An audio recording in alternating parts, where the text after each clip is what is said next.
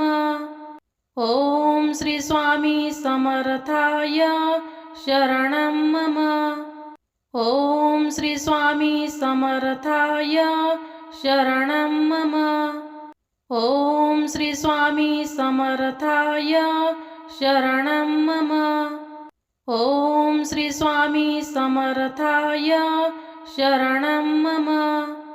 ॐ श्री स्वामी समर्थाय शरणं मम। ॐ श्री स्वामी समर्थाय शरणं मम। ॐ श्री स्वामी समर्थाय शरणं मम। ॐ श्री स्वामी समर्थाय शरणं मम। ॐ श्री स्वामी समर्थाय शरणं मम। ॐ श्री स्वामी समर्थाय शरणं मम।